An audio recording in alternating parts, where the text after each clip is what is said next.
안녕하세요. 돌쇠 뉴스 시작합니다. 오늘 일본 매체 와우코리아에 올라온 기사인데요. 제목은 아날로그 일본의 디지털 혁명 가능할까입니다. 한국 미디어의 원문 기사를 그대로 번역해 올린 내용인데요. 한국의 시선으로 바라본 일본 디지털화 정책에 대한 평가를 담았군요. 한국에 평가당하는 게 싫은 그들의 덜 떨어진 반응 함께 보실까요? 끄신 구독, 좋아요.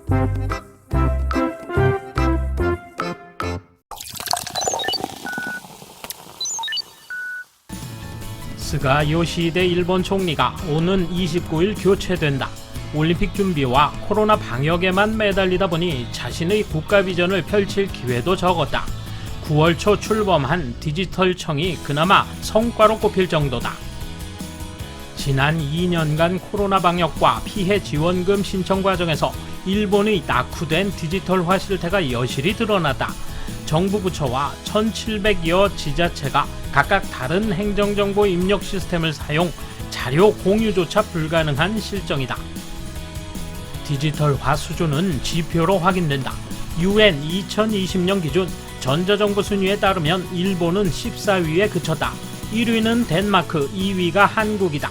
일본 종합연구소의 노무라 연구원은 20년 전에 전자정부를 시작했는데 아직도 종이 서류로 처리하는 곳이 대부분이라며 디지털화 진전이 없는 20년을 되돌리려면 스피드 있는 민간의 힘을 활용해야 한다고 지적했다.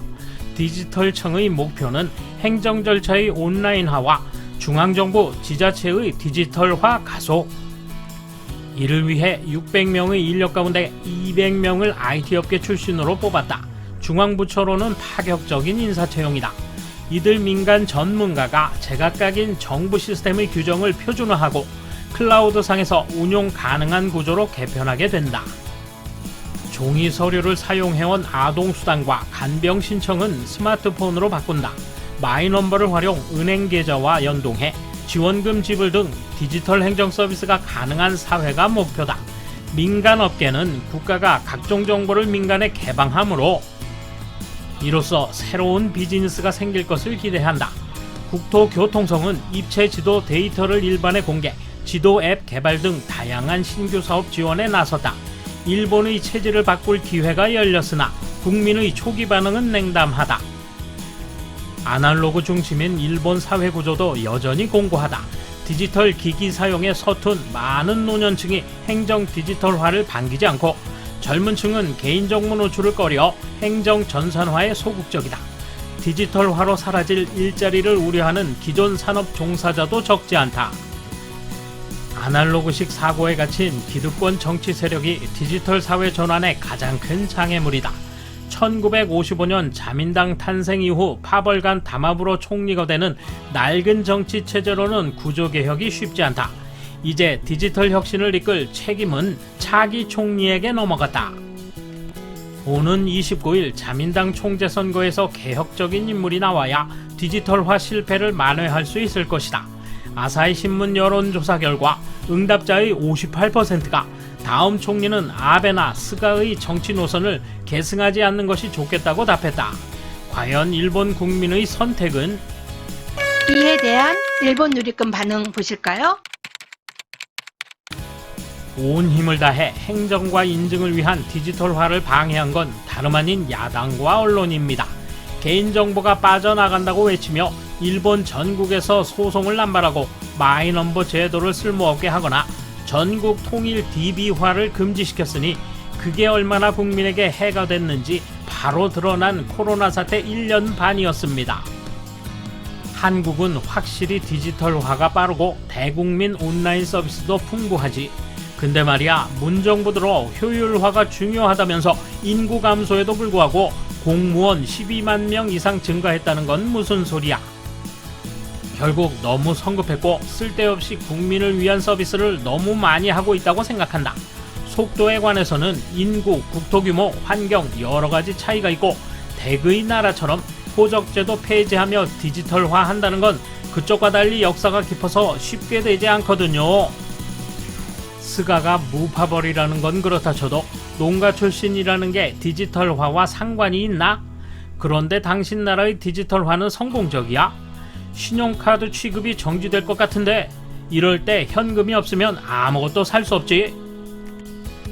이거 앞으로 디지털화를 계속 어떻게 해 나갈 건가? 이런 얘기죠.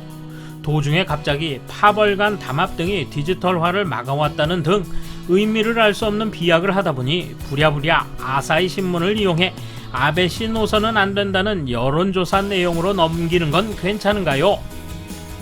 이거 아무거나 대입해서 쓸 수 있죠. 저출산 고령화라든가 격차 사회라든가 코로나 대책이라든가 뭐든지 좋은데 이것들을 가령 X라고 합시다. 계파 간 담합 같은 게 X를 막아왔다. 따라서 다음 총리는 아베나 스가 노선을 계승하지 않는 것이 좋다.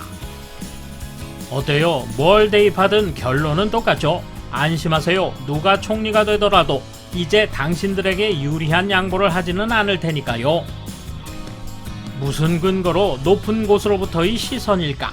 디지털화가 늦어지고 있어도 일본에는 그쪽보다 자랑할 만한 것이 많다. 경제 규모, 최첨단 기술, 노벨상, 슈퍼컴퓨터, 우주개발 기술 등등 일본은 한국보다 위에 있다. 디지털화에서 한국이 일본보다 앞섰다고 솔직하게 말한다면 들어줄게. 이건 뭐든지 재료를 찾아내서는 일본에 승리했다고. 뒤집어 보면 일본 콤플렉스를 나타내는 기사다. 특별히 신경 쓸 필요는 전혀 없으며 일부러 신용할 수 없는 아사히 신문의 조사 결과를 기재하지 않았으면 합니다. 일본은 일본의 풍토에 맞추어 개혁해 나갈 것입니다. 아사히를 이용한 기사라면 역시 한국신문이지. 다카이치 씨가 아베 씨의 지지를 받고 있는 것에 거부 반응을 나타내는 점은 아사히와 같다. 기술 유출을 막고 방위 장비 개발에 투자가 집중되는 미래, 그걸 만들 수 있는 지도자가 나올 것입니다. 중국이라는 나쁜 선례가 있어요.